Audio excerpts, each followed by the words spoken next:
I got one. Pete's not taking notes. Good evening, ladies and gentlemen. Welcome to the meeting of the Skokie Planning Commission for October 17th. And I just want to give you a little overview. The Planning Commission is an advisory group to the Board of Trustees. Our decision tonight is a recommendation, it's not a final binding vote. The Board of Trustees will consequently review this case, or these cases tonight, at their meeting, which they meet on the first and third Mondays of every month, and at which time they will listen to the case and they will have a final vote. Tonight, before we begin, I want to move the approval for the minutes of last meeting. So moved. Second. All in favor, say aye. Aye. Aye. Minutes have been approved. First case tonight is case 2019-31P, site plan approval 8110 Lincoln Avenue. And the, is the petitioner here tonight? 8110 LLC. Okay, sir, good evening. Good evening. Would you come up and would you introduce yourself? Right to the microphone, sir. Zach Joseph, And your address? 5708 West Dempster Street, Morton Grove, Illinois. Okay, so would you raise your right hand, I'll swear you in. Do you affirm that the testimony you give tonight is the truth, the whole truth, nothing but the truth to help you? I do. Yes. Counselor, is this notice in order? Notice is proper and correct? Okay. Is there anyone else in your party that will probably give testimony tonight? If No. so, I'll swear them in too, at this point. No, just No? myself. Just you? Okay, thank you. Please, tell us about your project.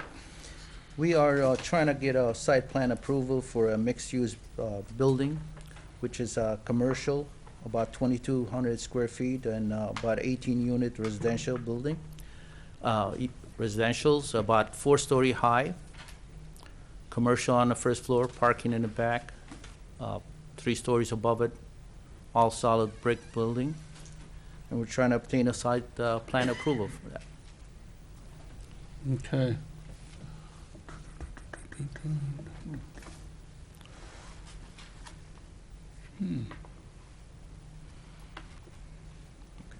How many retail spaces? Just 2? Or 3? I see 3 retail spaces, or 2? Commercial, Commercial, yeah, commercial 2 places. spaces. 2 spaces, okay. One about almost 1,600 square feet, one about 700 square feet. Mm-hmm. Okay. Any commissioners, do you have a question of the petitioner? Only that as you're testifying, you said about a couple of times. You did not really mean about. What you're testifying to is that you want 700 square feet of retail and 1,600 square feet. Are these exact numbers or are these approximate numbers? Exact numbers is 1,561 square foot, one Okay. space, and the other space is 717 square feet. You also said about 38 residential units. I'm sorry, 18 residential. But that's clear. Clear. 18. Okay. 18. Okay. Any other questions? Commissioner The other Berman. Berman, right. Are the residential intended to be apartment rentals or condos We are going to be building them as a condos, but they're going to be as apartment at the beginning. in Yes. the beginning? And what, any ideas or what would you anticipate perhaps as being occupying the retail spaces? Any notion about what you're thinking would go there? The spaces are small, so we're some kind of professional use. We're not sure exactly what's going to be, but Why are you But- building storefronts to put professional uses in? it's part of the requirements for the zoning. Not something that you would have done if you were given the choice. The village is Um, requiring you to put storefronts in, and you're behind that glass, you're going to put professional offices? Plus the layout of the building, would be better fit if you have some kind of commercial in front of it because of the parking in the back of it. But that commercial, you do not anticipate being retail, you anticipate that being an office professional. Could be a retail, it depends on, but we're not sure exactly what's gonna be in there, but So you have nothing predetermined as to, for the usage? no. Okay. I have another question to follow up on the condo apartment. You said you're building it as condos, but you intend to rent it first? We're gonna be building them as condos, we'll see how the market is, and we'll go from there. Meaning each unit to be built, it's, to be zoned on its own. So it's gonna be controlled by that unit owner, just as a condo is. Normally, when you build them, they're controlled. So you're going to have a separate property index number for each unit? We're not. We're having it, we're gonna be working on it. We're trying to see which, we're building them as apartment to begin with. But they're gonna be designed as a condos. Which means you'll have to set up an association once you sell so many units, right? Well, not only, Well, we'll ask the staff some more of these questions, because it doesn't sound like we have a project that we are reviewing here. That's my problem right now. It sounds like we have an approximate project. Maybe retail, maybe professional, maybe condos, maybe apartments. But that's not for you, it'll be more for the staff. okay. Any other questions? Okay, if you'll sit down, I'll have the staff give us a report. Thank you.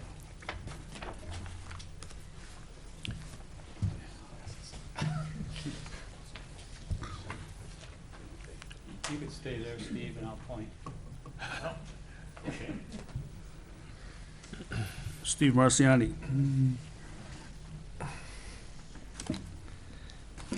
All right. Mr. Chairman, I would like to submit the report into the record as presented, and I will summarize. Okay, granted. So this is an 18-unit building that is a demonstration project, and I'll explain why it's a demonstration project shortly. It's a 4-story mixed-use building with 2,268 square feet of commercial, 18 upper-story residential units, covered parking, and stormwater detention, which the site does not currently have right now. Relief is requested to allow setbacks less than 6 feet, but more than 0. So in this district, you either have to build to the property line or usually put 6 feet. They're requesting 4 feet because of the odd shape of the lot, and we've done this on Skokie Boulevard also, as long as it's okay with the fire department. The total area of the building is 34,778 square feet. That's a 45-foot building. That is a by right height. The only reason why this is coming to you is because it's yielding an FAR of 3.08. The project is eligible for 2.65. Again, because of the irregular shape of the lot, they're not able to meet the commercial space needed on the ground floor to achieve the bonus, or be able to provide efficient underground parking. So as a result, they have to put more of the building above, which is why they're a little bit over. And that's the only real reason other than the side yard setback. Otherwise, this would be a zoning board case, and the building would be a by right development. The demonstration project provision in the code allows the area of the residential parking areas to be subtracted from the first floor area before the calculation of the FARs in a designated redevelopment district, which this is, and it meets the village's redevelopment goals, which this does. The provision would reduce the area of the first floor by 5,100 square feet, and it would then meet the FAR requirement. There's 19 vehicle parking spaces that are required for this building. If the commercial spaces are not filled, if the commercial spaces are filled with uses that are exempt from the parking requirement, which is consumer goods, food establishments, health and personal care, or food services, then 23 are required. This is 18 spaces for the residential and 5 for guests. They're actually able to buy out their guest parking spaces, which is what happens all over downtown. And that is actually the same provision that was made for the houses that were behind that for their accessory dwelling unit, should they use to make one. They were added on-street parking spaces to accommodate for that. So they will be, there may be some requirement to pay into the parking fund prior to occupancy, depending on what those uses are. So if they are office uses, then they will need to pay into the parking fund. And if they aren't, then they won't. They'll be able to use the on-street parking in the front and then the public lots.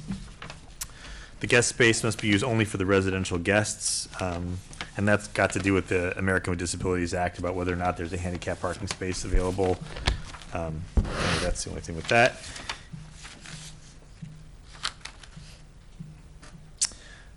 Planning supports the development and the relief for the side yard, which is 4 feet. I know that it said 2.1 feet in the notice that went out, but that's actually inaccurate. That was just what the parking lot, the curb was gonna be. The building is actually 4 feet from both property lines on the north and the south. And the site is in a TIF district. The village purchased the site specifically for redevelopment. It is a very irregular shaped lot, and this is the actual residual from the lots that were left from when the houses were sold off behind, and that's why we're left with this very strange shape. The proposal is maintaining the pedestrian character of the street and meets all other design guidelines in the zoning district. And that's about it. The building was approved by the Appearance Commission in February, subject to a couple conditions.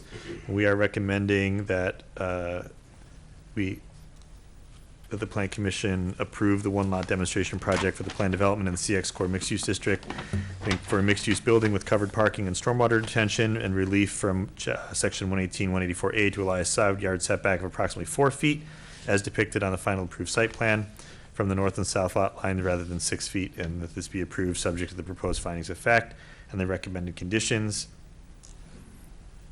There's a couple very small modifications that you made to the site plan regarding the bollards in the garage so that you're able to back out properly out of spaces 1 and 9. And the rest are standard conditions. Okay. Any questions of staff? What makes the you said you were going to tell us what made it a demonstration project. Right, it's because the FAR is higher than when they normally be able to meet by their requirements, but a lot of that is because of the bizarre shape of this lot. There isn't a single, I don't think there's a single right. Is there a No, 90-degree angle on any 4 of these One, I corners, think Zach? one. So it's made laying the building out very, very awkward. And that increases, when you don't have a rectangular building, that increases the cost of the building pretty significantly in order to get all that supported. That's one issue. And also be able to get the parking on it. So that they're actually not requesting any money from the village, even though it is in a TIF district. So this will be a market rate development without any subsidies. Any other questions? I have another question. Yes. Did the Appearance Commission add any condition, is the drawings that we're seeing here those that were approved after conditions were met or pre-conditions? Carrie, after. that's corrected. It was approved as shown. And your question about whether it's condo Yes. or regular rental, it doesn't really matter based on code. We look at them the same. So they're just a multifamily unit. And it's quite common that they were originally built as rentals and then sold as condos afterwards. You go through the condo conversion ordinance, and they're divided up, they get their own PINs and do all that, and it becomes a condominium unit afterwards. And was it we, the village, that required that the bottom floor be storefront glass as opposed to perhaps professional office or residential or parking? It is, but, if you really look at the design and the layout, again, as Steve was saying, there's really no way you're gonna get another row of parking in here. It's impossible to continue it to Lincoln Avenue. I mean, you have these different travel distances for the inside of the building for safety purposes. So even if the drive came through from Lincoln and you added 1 or 2 spaces, it really wouldn't add anything to the building. And plus you would have a lot of dead spaces that couldn't be utilized. And you'd lose on-street parking on Lincoln. Right. So originally, and it may still be the case, the petitioner indicated that they have a design portion to their business, and they sell cabinets, and that might be a portion of the business there. It may not. I mean, he's looking at options, but that would be an acceptable type of use, especially for the larger portion of the building.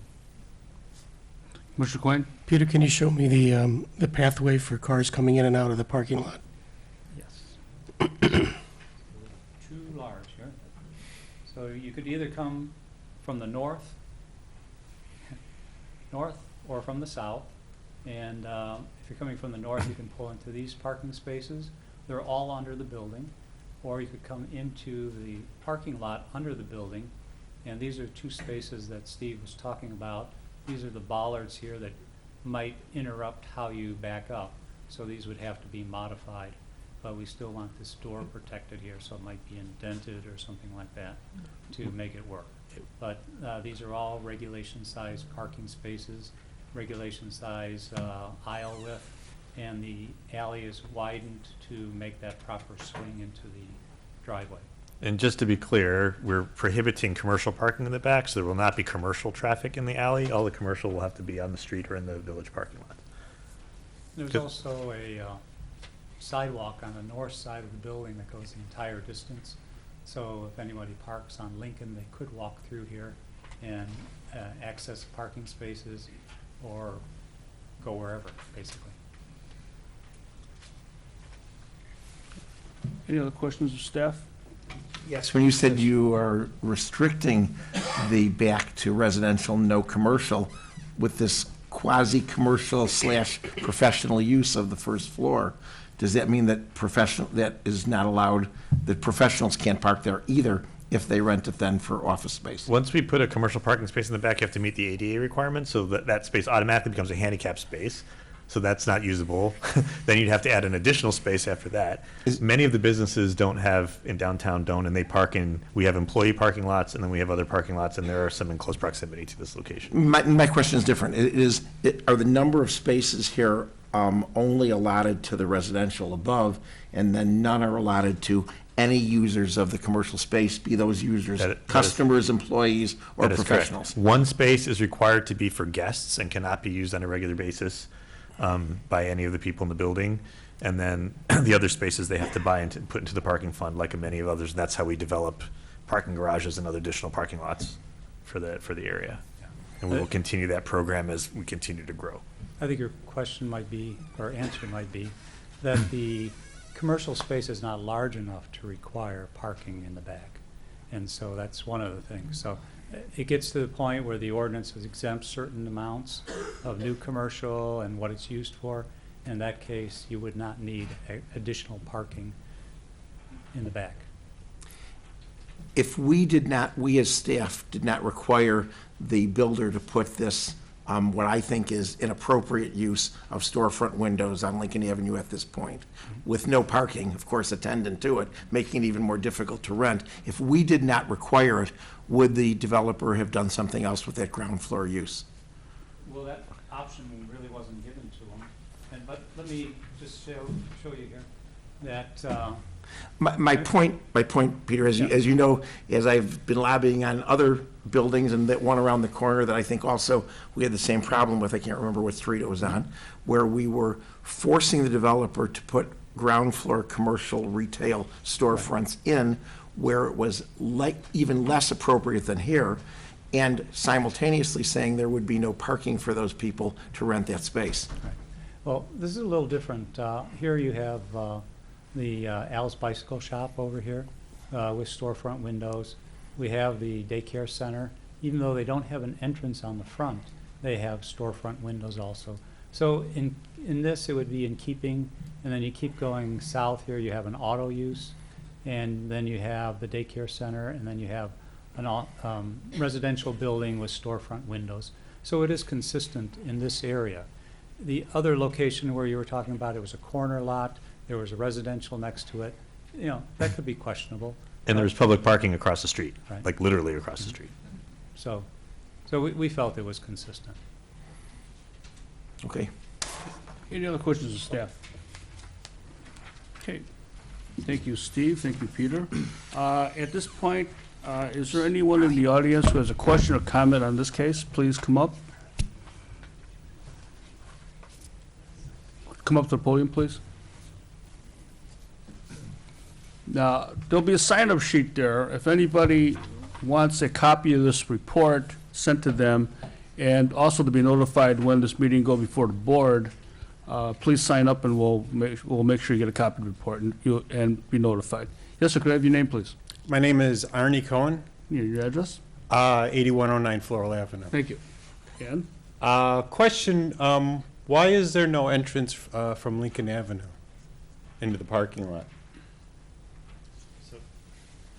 The comprehensive plan says that we don't want conflicts between pedestrians on sidewalks and cars, and the goal is to eliminate all the driveways on those and to use the alleyways. That's why your alley was improved to be a 20-foot wide alley, to be used for those accesses. Otherwise, it disrupts and is unsafe for people because the buildings are close to the sidewalk. If we move the buildings back, we wouldn't have any buildings, and it's not safe to have cars like with the daycare center next door, where they will hopefully be closing their driveway soon because of the alley access in the back. Is it safer to do that versus the additional traffic through the alleys where there's kids usually playing?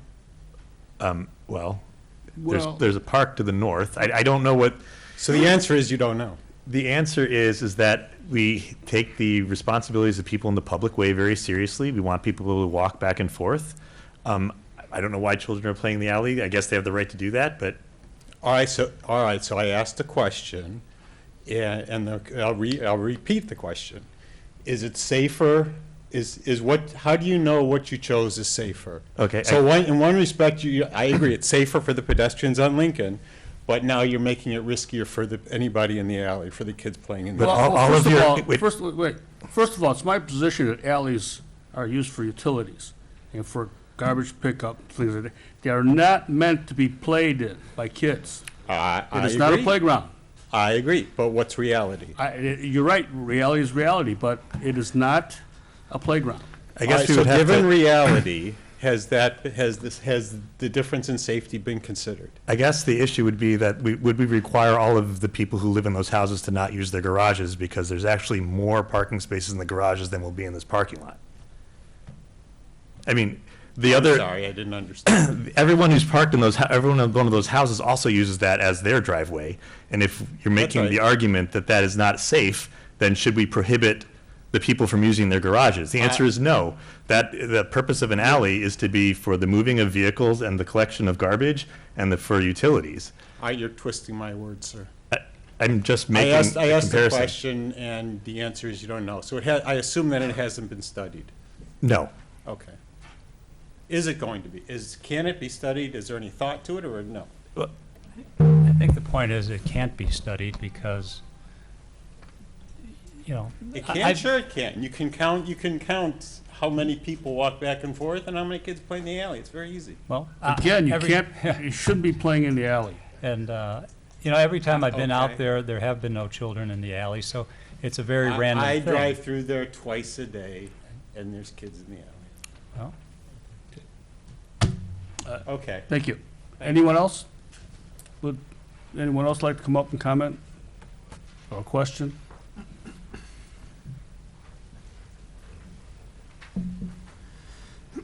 Yes, sir. Nathan Tanner, 8138 Floral Avenue. Mhm. Kids aside, has there been a traffic study done?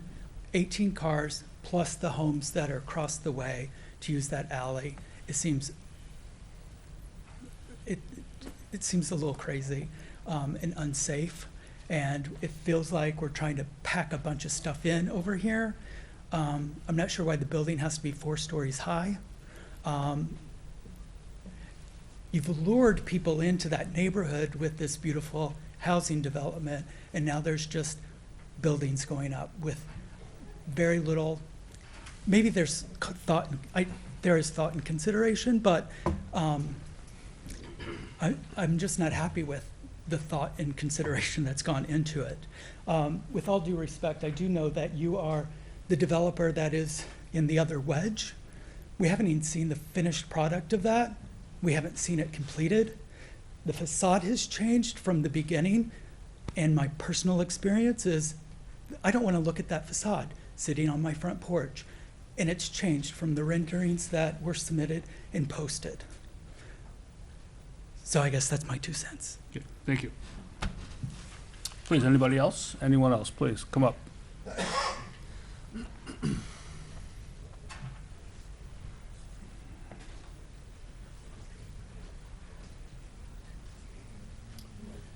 Rich DeVerde, 8115 Floral. I too have concern about the density that's going in, not only with the townhouses that are going up, the wedge that's currently under construction, and also the apartment complex that is going in on Oakton and Floral, and now this. So that, I just want to echo that I also have concern about that, the density and the traffic. But I too am concerned about the traffic that is going to be funneled through our alleyways, the entrance to the alley and the back alley. Another concern I have is I know that with our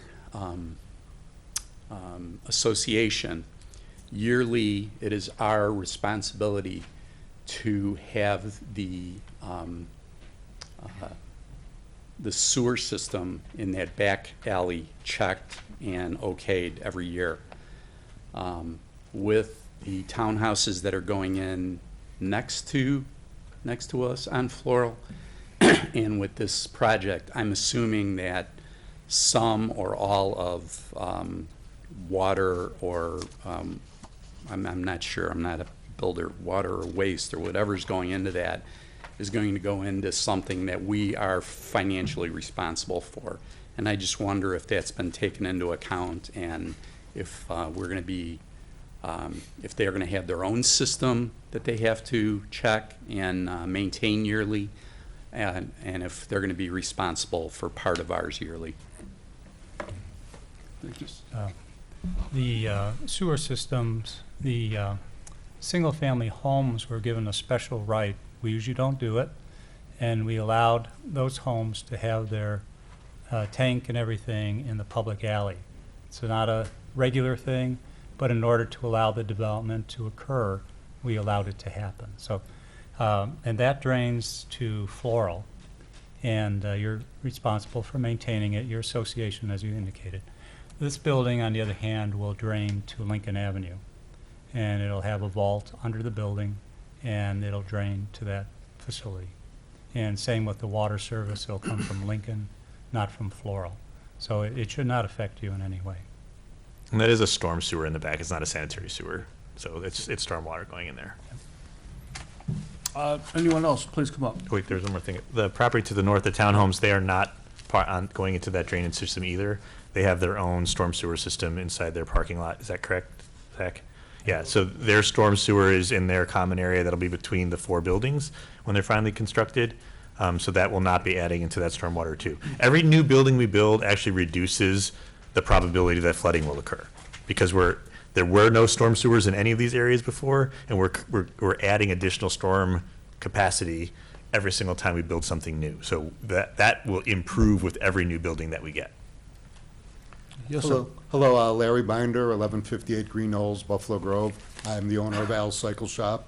I just want to make sure I heard correctly. The setback has been changed from 2.1 to 4? Then, yeah, it was always 4.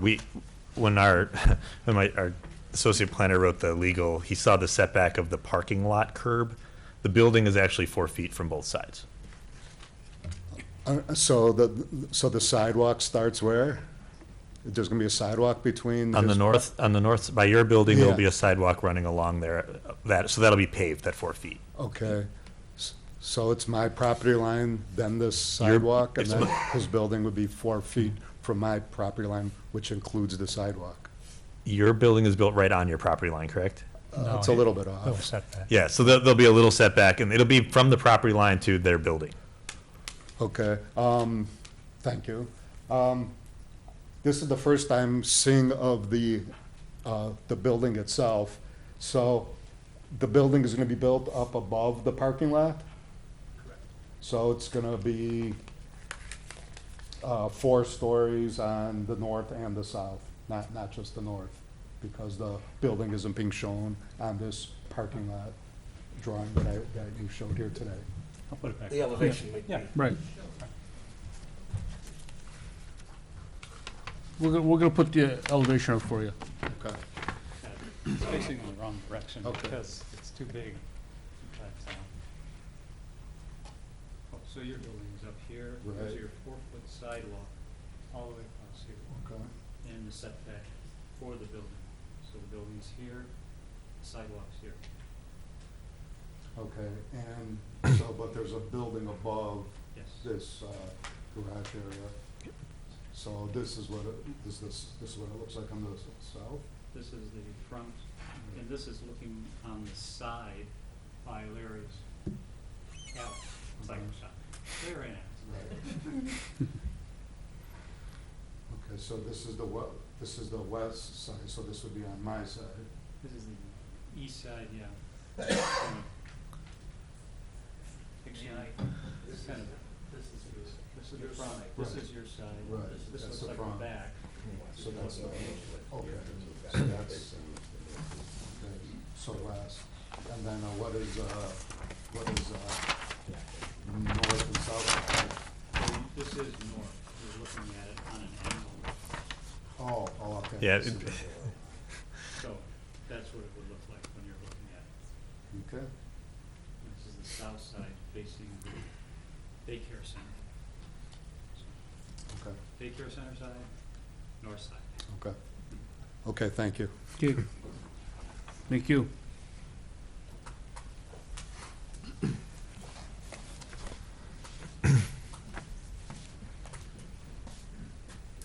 Go ahead.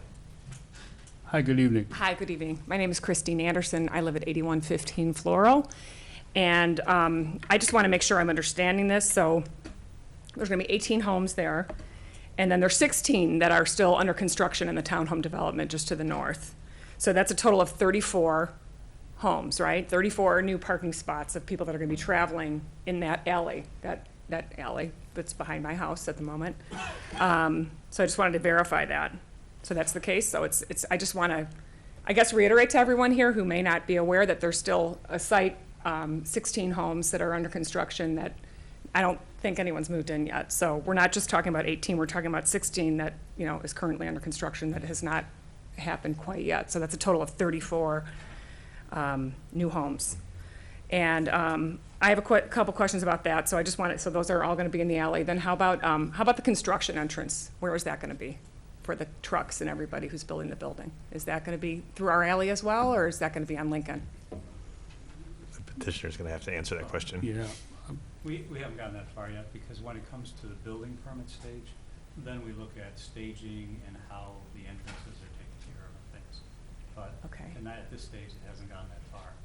And I'm sorry, I missed where your house was? 8115. Is that on the corner? I'm the furthest north house, which looks right at the construction site right now for the Right. townhomes. So, yes, if the entrance to the drive is over here, and so all the traffic would be in this area here, Mhm. but it would not be going further south on the alley. Well, not yet, not until these 18 homes are built. Right, Right. But at the end of the day, there'll be 34 new homes. that's right. Right. And so you don't know at all where the construction, the Mack trucks and the semis that are, up until recently were going in the alley, you know, about 4 inches from my dining room. You don't know where those are gonna go yet. If they're gonna be approved on Lincoln Avenue, which I understand is really complicated due to IDOT, or you guys don't, you haven't considered that yet? Is that, there's been some approval already, but no one's considered that? Is that, when does There that happen? have been no approvals. The appearance committee, somebody could approve Well, this, right? it's the building design, but the construction staging, access, that's determined during the building permit stage. Okay. When's that? It's after, if this is approved, and the village board then passes an ordinance to allow this, then it goes through the building permit stage. And at that point, the construction staging and the access is determined. Okay, so we'll have opportunity to come back and ask questions? Well, or- you could certainly call us. I should say call them because I'm retiring. But Okay. that, Good for you. and just to tell you, because of the zoning here, the CX is really a high-density zone. And the homes were really out of character with that and would not have generally been allowed.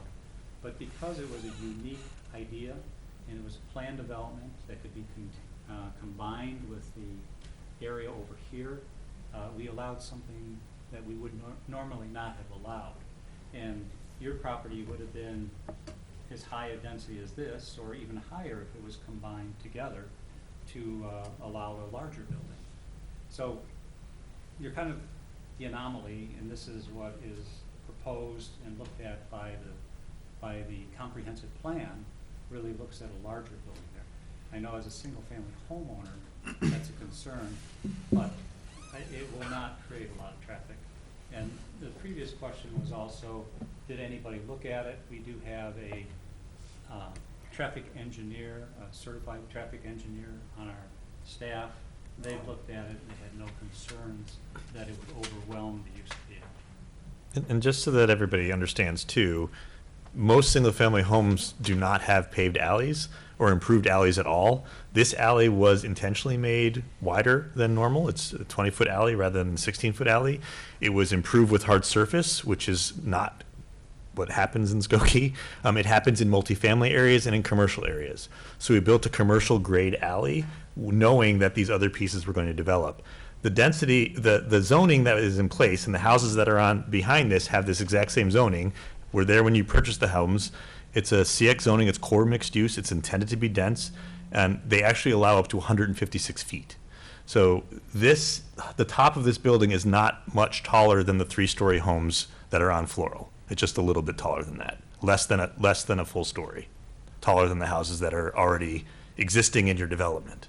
It's just to put it in context. So we don't feel that this is out of scale. You know, ultimately, we have a lot bigger things going in other places. We want to make sure that your taxes start to go down. And to do that, we need to add things that are taxable to share that tax burden. And this is one that will do that almost immediately when it goes onto the books. So.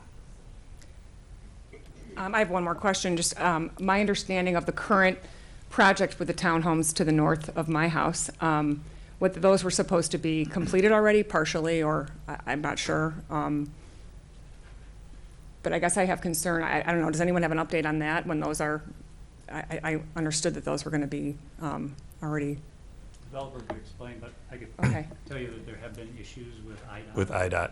To get the drainage out to it, to get the water service. Water service actually comes from the other side.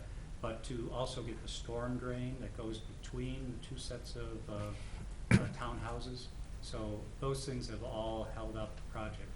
And we were very careful not to issue any permits, any occupancy, unless the IDOT permit and the MWRD permit are taken care of, that the water detention is in place, so it does not affect any neighboring property.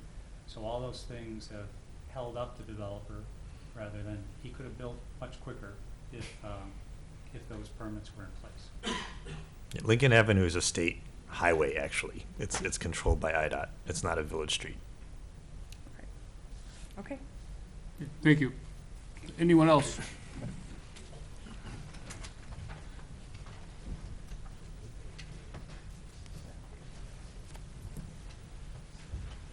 Hey, Bob, microphone, please.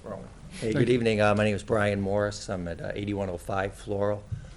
I just had a couple questions. Steve, you keep mentioning the big benefit we got in this alley. To be honest, I think we all would probably agree we'd rather have a dirt alley, given all this. So, but I guess it's too late to change that. I guess I would just definitely echo the concerns we all have on the density, and also concerns on the construction. I know it's a tight corner in that alley, and I know the Christine has already had some issue with something hitting their house, and we're just very concerned on the construction. I guess we'll get more information as that goes down the line. But I guess also, I know you said 4 stories is the right height. I'm not sure. Well, I didn't say it was the right height. I said it wasn't out of scale with the 3-story with the pitched roof, the 2 buildings that are that tall already within your development. I thought someone used that term beginning that it was the right height, but I guess my big concern is there any thoughts about Floral Avenue? I guess given the amount of traffic, also since the garage for the big building on Oakton and Lincoln is going to be, the entranceway is going to be on Floral, it's going to be pretty much be like a 2-lane highway coming down Floral. Everybody is going to be going down Floral Avenue. Is there any plans to widen the street or speed bumps or all that? Because I think everyone on the whole street is concerned about the volume of traffic. 'Cause no one's going to want to go down Lincoln to that light. Everybody who goes in that building is going to come down Floral Avenue, besides all these additional 40, 30-some houses. So is there any thoughts about addressing Floral Avenue? Or? Well, currently, I don't know if you noticed all the equipment out there on Floral Avenue. That's a project that the village is working on now. We're going to put all the utilities underground, the leaning pole on Cleveland and all those wires. And also the poles on Floral are going underground that you see in front of the townhouse development and in front of the single-family homes. So the village hired a company to, put the underground pipes in, all the Cable companies, AT&T, everything's going to be underground. ComEd has a plan to do that.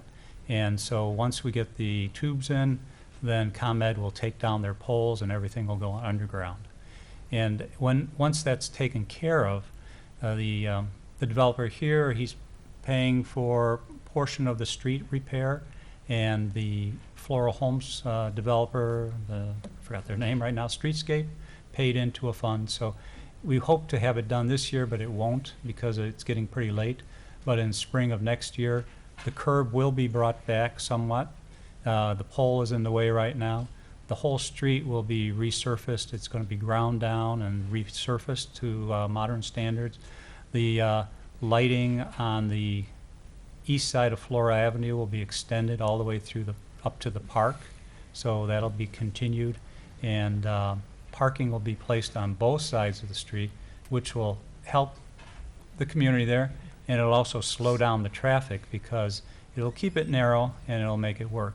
The 8000 North building, before it was built, was analyzed by traffic engineers to see what the split is of vehicles going north and out to Oakton Street.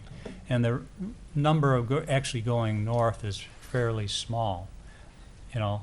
I'm sorry, what's the 8000 North building? Which one It's is that? the one that's Where the at garage is Lincoln- going. Lincoln and Oakton. Oh, that's the big one going Yeah. down the corner, okay. So, but their analysis is that most of the traffic will just go back to Oakton Street and out, rather than going north. So, Okay. it's to be seen. Okay, thank you. Okay, thank you. Is there anyone else? Please come up. Okay. Sir, would you please come up to the podium again? So do you have any closing thoughts after listening to us and to the residents? For your, I understand their concern, but to go back to the townhomes, like the staff said, IDOT, the state, which holds everybody and very costly, that was the delay. Otherwise, all those townhomes would have been built by the end of this year, everything, all 16. Regarding the traffic, that construction traffic, for us or for any contractor, for 8110, the building that we're talking about, more likely, they would like to use Lincoln. They won't like to use the alley, just like they did originally on the townhomes, but that we're forced to do that. Once we were able to obtain the approval from the state, then right away everything switched to Lincoln Avenue. So is on this building over here, will be the same thing. None of the contractors like to go through the alleys. It's very hard to turns, and it's not for them it's a lot easier to use Lincoln Avenue. And that's, I like to, the answer the neighbors that they're concerned about this. I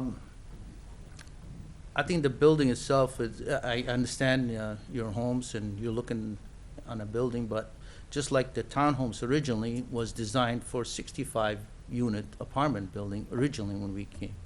But the staff wanted to see something that looks better to go with the homes that you have on Floral. So we changed all that and we designed the townhomes. We thought we think we're still, we think a lot better than the apartment building.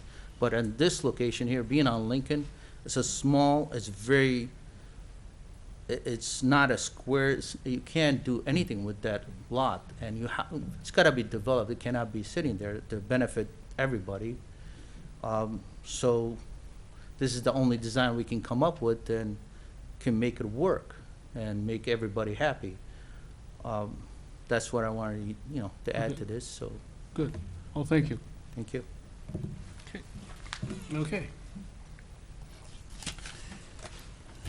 I'm open for a motion on case 2019-31P, site plan approval 8110 Lincoln Avenue. Commissioner Luxpati, do you motion to approve, and do we have a second? Commissioner Jeff Berman, thank you. I will call for the vote. Commissioner Mitchell. Aye. Commissioner Quain. Aye. Commissioner Scott Berman. Aye. Commissioner Villegas. Aye. Commissioner Franklin is absent. Commissioner Luxpati. Aye. Commissioner Jeff Berman. Aye. Commissioner Matei. And I'll vote aye. Motion passes. Again, this case still has to go before the Board of Trustees for final approval. Again, if you give us your name, your address, we will notify you, plus we'll send you a copy of this report. Okay. Next case tonight is case 2019-38P, site plan approval at 7101 through 77, can't read my own handwriting here.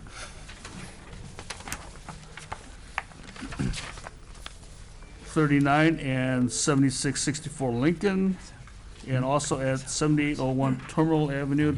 This is the Board of Trustees of Oakton Community College requests a site plan approval for a TX Transit Mixed-Use Zoning District in an R2 Single Family Zoning District. Is the petitioner here tonight? Yes. Yes. Good Gabriel evening. Wilcox. David Wilcox, and let's see, and you are also the, I'm the architect with Farr Associates representing the Oakton Community College. okay, all right. Sir, can I raise your right hand? Do you affirm that testimony you give tonight is the truth, the whole truth, and nothing but the truth to help you? Yes. Yes. Counselor, is the notice in order? Notice is proper. Okay, very good. Would you just give us an overview of your project?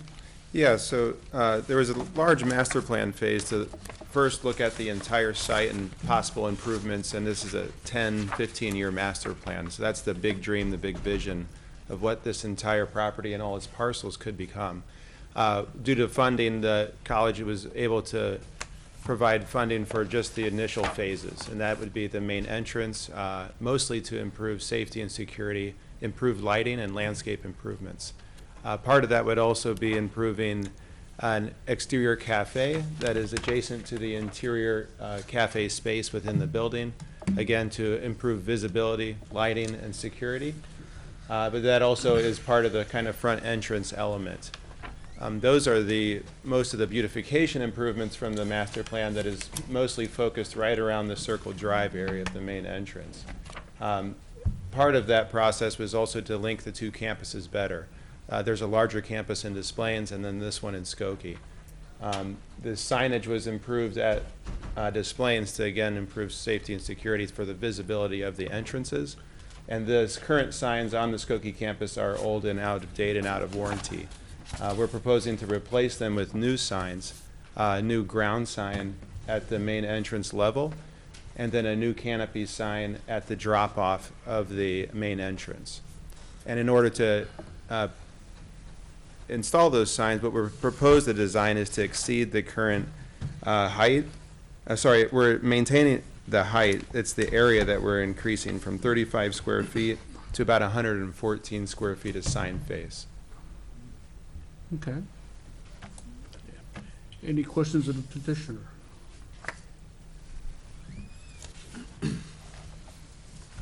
Commissioner Quinn? How does that differ from the type of signage at the Des Plaines campus? They're actually very similar. The vertical sign on Lincoln Avenue will be a lot like the sign on Des Plaines on Golf Road in terms of its appearance, materiality. The only difference would be is the metal blade that is embedded into the white concrete pier would be gray to match the more modern building here at Skokie. At Des Plaines, it's a Corten steel, so it's almost looks like a rust. And it's actually a protective patina similar to copper and a more earthy and kind of naturalized looking material for that campus that is often a forest. This is a very urban campus, and in that unique setting, we wanted to use some more modern looking materials that could complement the existing architecture. Okay.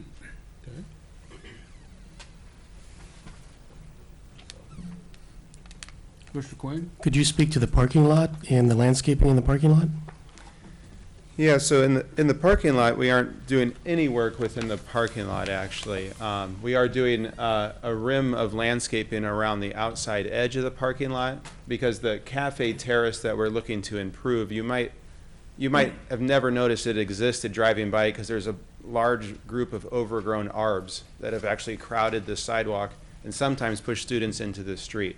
So those are all coming out and opening up that plaza to be more visible. And that is currently a concrete solid surface, so not impervious. We'll be replacing that with pervious paving and a series of planters that'll actually be a gabion basket with a wood bench. So that'll offer seating and then an ornamental tree in each of those 4 that'll be uplit at night. So a very soft, dim uplit. The signage itself will be uplit as well, just one on each face. And then the canopy sign will actually be backlit. So it's a piece of steel that's curved to follow the curve of the canopy. And then the letters are all cut out. So it'd almost be like a jack-o'-lantern, if I could give it a current example for where we're at today. But so that'll be a soft glowing light from the canopy sign, and the site lighting will also be dimmable from a 0 to 10 degree range. So what I really like to do on site is get it perfect so it's not bright and hot spotty, but more of a soft glow up light. Oh, sorry, the landscaping. Yeah, so the landscaping will be at the base of the sign to follow the ordinance with landscaping improvements for local and natural and adapted species, nothing exotic going in there. Yeah. What we did add as request by the engineers is the traffic triangle. So there you see a traffic triangle that is well without a range of the canopy sign, or sorry, the monument sign, so you don't have a blocked view entering or leaving the college. Here's the landscaping improvements. Yeah, there's the monument sign in the lower corner, but as you drive up into the lot, what we've tried to do is screen that parking lot from the building plaza. You see the 4 planters in that new space up at the top of the screen, and a lot of nice existing vegetation around the entrance. So really it'd be minimal to do some gravel, decorative gravel around the entrance for the runoff of the canopy and to store that water and retain it, so we're not pushing it off site. And then the center island is just overgrown. There's a really tall light pole there that will also be just removed entirely, and lighting will be replaced underneath the canopy to illuminate the ground surface where the people are. That center island will also be replaced with landscaping, and we're proposing currently a concrete pad in the shape of a circle where the Oakton Community College would propose a future sculpture. Any questions, Maura? Okay, thank you very much. At this time, I'll ask the staff to present this report. Thank you. Thank you.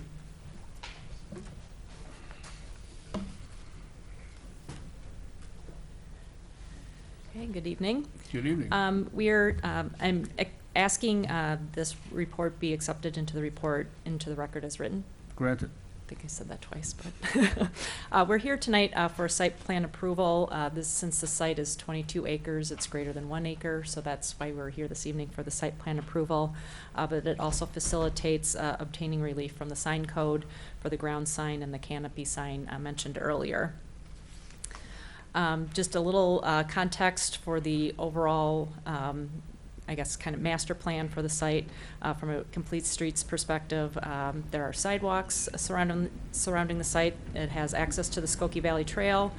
So the site is served by CTA and PACE bus routes, and the site is within walking distance of the downtown and businesses, services, shopping, et cetera. Comments were received by several departments in regards to this development. So from the Water and Sewer Division, they're requesting an easement for the village's water main that's going through the site.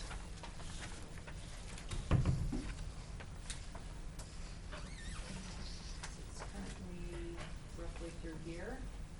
It's near the canopy, the main entrance canopy. I believe it was installed around 1965. But there isn't, it was discovered we don't have an easement, so we'd like to make sure that access can be provided. And I'm going to give you a definition of potholing, because we'll hear about it again later in the report. Our Public Works Division is requesting that potholing, also known as daylighting, where test holes are dug to existing underground utilities, such as a water main in this case, to identify the specific horizontal and vertical location of the water main. So we have an idea of where it is, but we just want to make sure that we know exactly where it is before any digging or work is done around the water main, and then also to better define the easement for future access.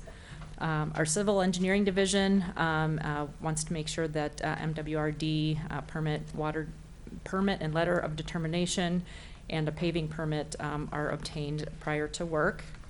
The Forestry Division has some, I guess I would say, kind of typical comments as far as forestry goes, but they do request implementing any of the plan phases, including this current one or this initial one or future one, to avoid the use of herbicides as much as possible, and to contact the village forester to discuss best practice options to remove turf, because some of this phase one includes turf removal to facilitate the landscaping. The Planning Division is supportive of this request. Primary focuses of this request are the feature one,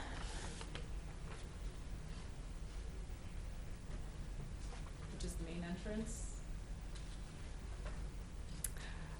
and feature 10, again, the turf conversion we discussed earlier as it applies to the south driveway entrance. And also the ground sign, as mentioned before, exceeds the maximum allowed, so relief from the sign code would be required for that. And the sign is, I mean, there's lettering, and based on the style, it just makes it extra large as far as sign area goes. So I think it's the Appearance Commission saw it as a tasteful sign, and so it's not filled completely with lettering, but based on how we define a sign area, that extra space that adds to the aesthetic of the sign just also adds to the square footage. And the canopy sign, our sign code only allows lettering to be like on the face. Once it projects above the canopy area, then relief from the sign code would be required. So that's the other technical item for this evening. And any of the other existing signs that may or may not comply with the sign code, they'll remain for now, but should any of them be damaged or replaced in the future, they would need to come into compliance at that time. From a long-term master plan standpoint, a full site plan review will be necessary in the future, so we'll come back through here again when they can start considering future phases, phase 2, 3, et cetera. And as part of that return review, there would be an exterior master sign plan for the entire campus. We'd be looking for coordinating like a gateway from the Lamont Avenue and Mulford Street intersection.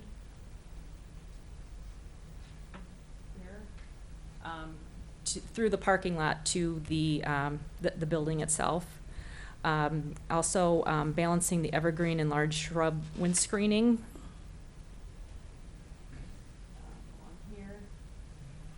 Just ensuring that there's some visibility to and from the building and from the parking lot. So it's balancing wind protection, but then also visibility for other safety reasons.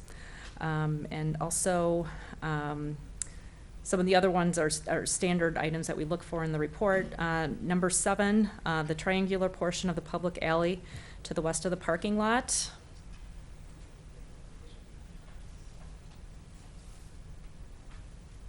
this parking lot here, this corner, should be vacated at some point in the future and conveyed from the village to the college. And once vacated, the pavement should be removed and replaced with landscaping. And we can file that vacation. In the short term, as part of this request, items that should be part of this request include removing wheel stops that are currently stored in that little triangle across the street. Remove and replace the existing faded no overnight parking signs in the same parking lot. Remove and remount and replace all shifting or missing concrete wheel stops along the east side of the parking lot, again west of Lincoln Avenue. And then any new or replacement bicycle parking must be located and designed in compliance with the village code. This proposal received Appearance Commission approval in September. And so our staff recommendation is that the petitioner's request for site plan approval to make improvements to the main entrance area of the Oakton Community College at 7701, 7739, and 7664 Lincoln Avenue and 7801 Terminal Avenue, and a TX Transit Mixed Use and R2 Single Family zoning districts be approved based upon the proposed positive findings of fact and subject to the recommended site plan approval conditions below.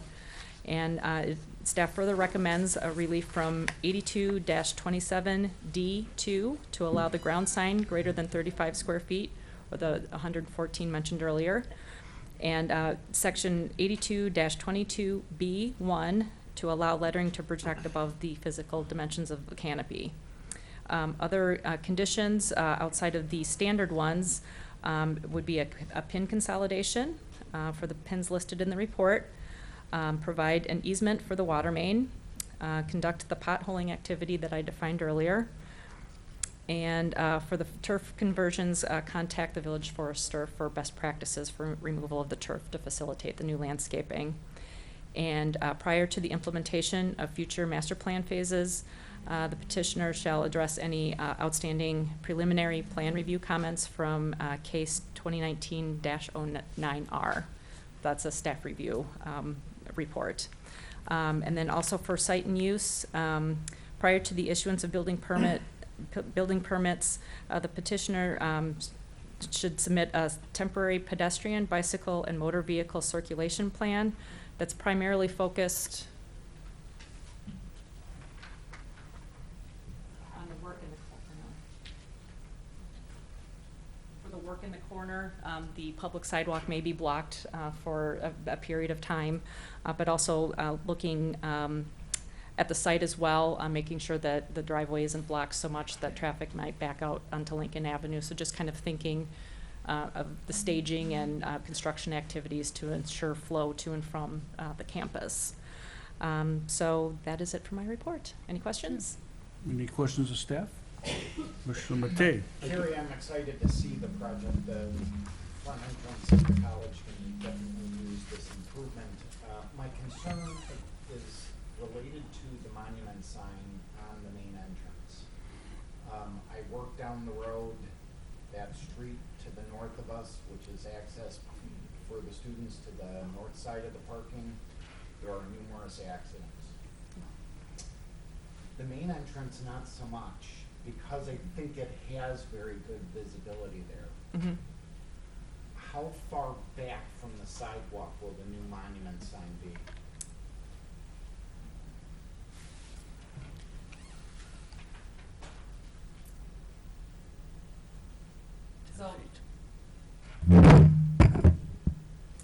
So this is the site distance triangle. So this is 15 feet here. So extrapolating from that, it's probably 12-ish, 10 to 12 So it's feet better from than the sidewalk. length of a full car. So if you're the next in line to exit, you're at about the sidewalk trying to make a left in particular. Left to head south. You'll have plenty of visibility. Yeah, and there's a pretty large distance to the south of the driveway, or Yeah. southeast of the driveway. So, yeah, if you extend that site distance triangle, so if the car's here, Yep. to turn left. Very reasonable, thank you. Just one question. The trees that are shown as existing, those are all going to remain untouched, except for possibly one piece of one tree where new landscaping is going, is that correct?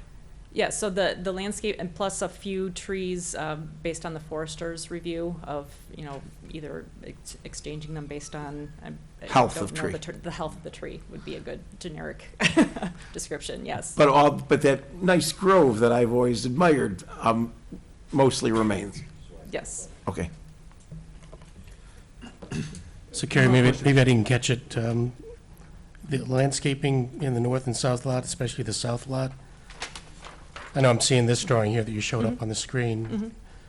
That visual is correct. There's either shrubs or trees going into the lot that's not already there?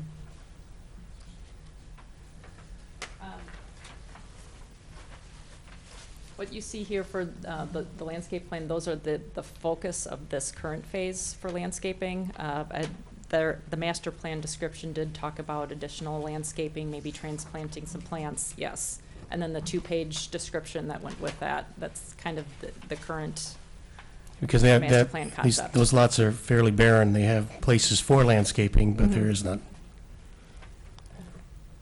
Okay. Got any other questions? Good. Thank you. Thanks. At this time, is there anybody in the audience who has a comment or a question on this case? Please come up.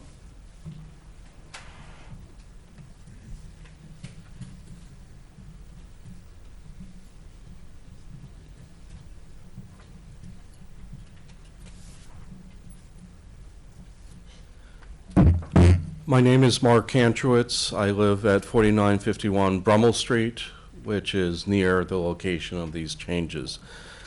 My concern is about traffic on Lincoln and also on Howard.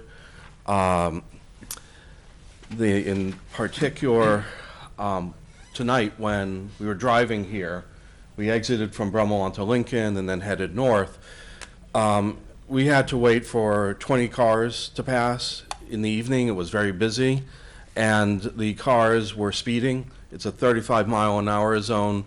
I'd estimate that some of these cars were going as much as 55 miles an hour in this area.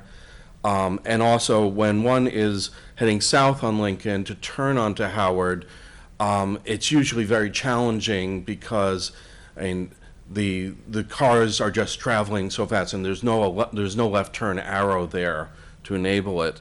So I'm wondering if there are any plans to do any kind of safety improvements, such as traffic calming devices, or one's trying to cross the street, which the community college, they have a parking lot that they have to have people crossing the street. It's dangerous because the cars are going so fast, even though they are supposed to stop for when someone steps into the crosswalk.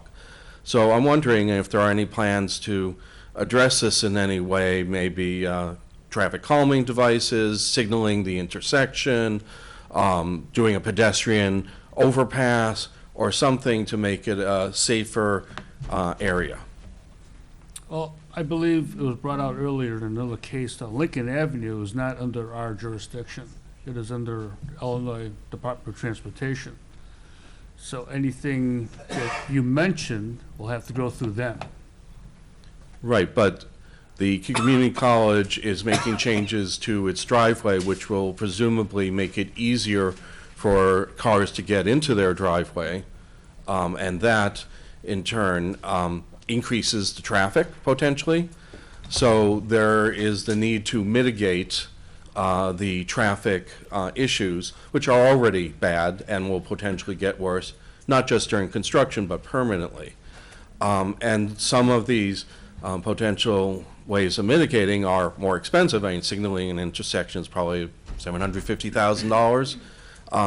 An overpass, a pedestrian overpass, it's I agree very with expensive, you, but you can do some of those things without IDOT. No, you can't. Not there, not on Lincoln Avenue. Everything has to go through IDOT. Okay. Signaling, everything. The crosswalks. Even, I believe Oakland College will have to get a permit from IDOT to work on the driveway. Everything except speeding. Except speeding. We can control that because, the police are obligated to enforce state laws, but, we can't put a stoplight there or a stop sign or anything. Okay. And even the intersection of Lincoln with Howard, where there's currently signaled, can't put in a left turn signal? I'm not sure how much of that is under our control. Yeah, there's just not enough room to change that too much. And we have looked at having a light at Niles Avenue in Lincoln, but at this point, it's not warranted based on the criteria that the state uses, so that prevents that from happening. I know there have been accidents there, those have been documented. At one point, we had met with the neighbors in that area and talked about it, but unfortunately at this point, the state would not allow it. Okay. Anyone else? Okay. I'm open for a motion on case 2019-38. Motion, Commissioner Matei, second. Thank you.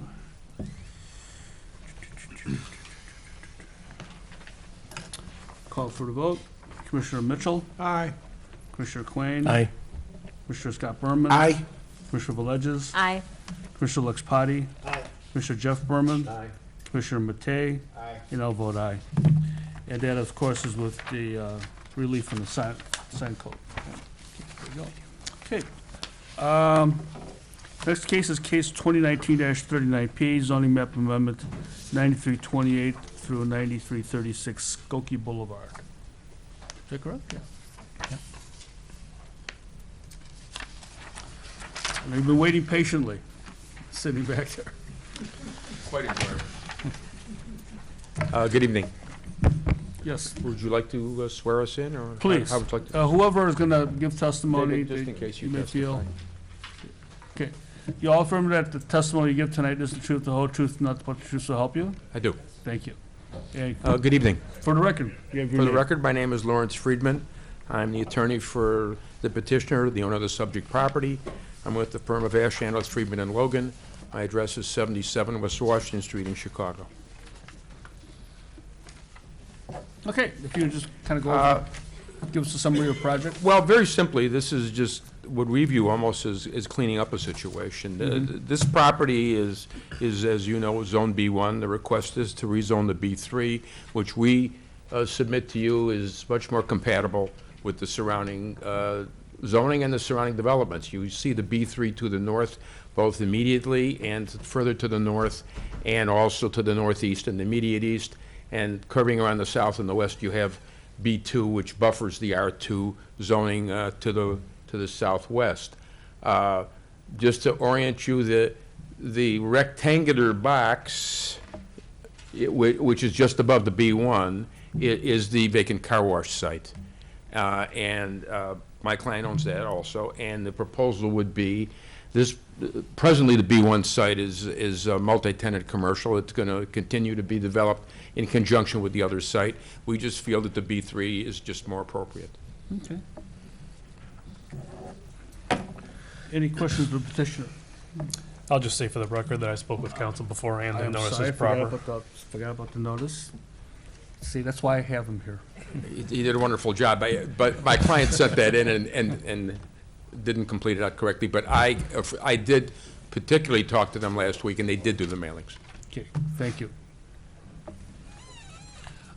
Any other questions? Okay, if you're finished, I will ask I am. the, thank you, ask the staff to give us a report.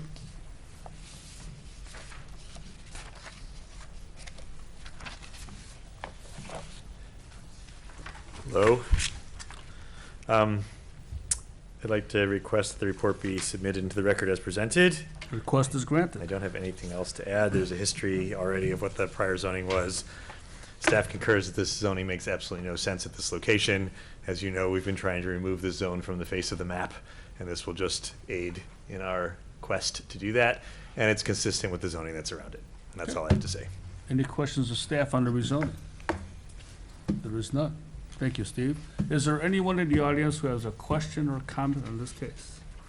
Not seeing any, I am open for a motion. I move approval as presented. Approval and presented. Is that Commissioner Jeff Berman? Thank you. Call for the vote. Commissioner Mitchell. Aye. Commissioner Quinn. Aye. Commissioner Scott Berman. Aye. Commissioner Villegas. Aye. Commissioner Lexpati. Aye. Commissioner Jeff Berman. Aye. Commissioner Matei. Aye. Now vote aye. Thank you. If I can make a personal comment, Absolutely. I'm honored to be Pete's last case. That's right. Very good. And you got the last word in. And on that note, Thank you. I'd like to let the commissioners know, of course, we all know that Peter's leaving at the end of this month, actually a week from tomorrow. And I must say, it's been a wonderful association, and wonderful, he's been a good friend, a good colleague, great public servant, an encyclopedia of zoning and ordinances. The man's incredible. I don't know, I can't believe he's leaving, but Peter, I wish you, much happiness in your life, and good luck to you. Well, thank you.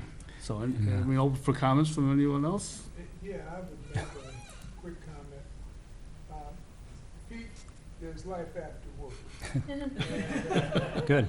And take time to orient yourself as to where you want to go and what you want to do and pursue that. Mhm. And we'll be happy with it. Thank you. Yeah. I wanted to say that I appreciate Pete and his calm, very, very, very Demeanor. easygoing manner in dealing with us as commissioners, with the petitioners, with the audience, at all times, at all meetings, in all ways. So I really appreciate that. I'd also like to echo all these comments, saying that I appreciate your being up here with us. Sometimes we get a little lost and a little ahead of our skis sometimes, and you bring us down to earth. Your knowledge is just incredible. Your professionalism is impeccable.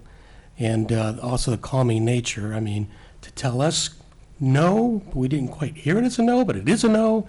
And to let sometimes some of our residents hear the word no and not so feel so bad about it. Thank you. Well, I could just say thank you. I mean, it's truly been an honor serving you, working with you. It's been 40 years, and 20 of those I've been an ex officio member. I don't even know what that means, but I have been. And in that time period, I've seen many, many things, many changes. And graduating from Iowa State as a planner, I never would have had an idea of all the projects I'd worked on and all the people I'd meet, and like Larry out there, and just wonderful people that every day that we come in contact with. And but the one constant that I see is the Plan Commission, the professionalism that you have, the dedication to the community. You don't see that very often, that people are so committed to come to these meetings and guide, and that's where we see the quality development in Skokie is because of your guidance. And so I thank you. It's been wonderful. Before I close this meeting, I'd like to ask everybody to give Pete a hand. Thank you. Okay, and on that note, this meeting's adjourned. Larry, you're more invited to join us for a reception afterwards.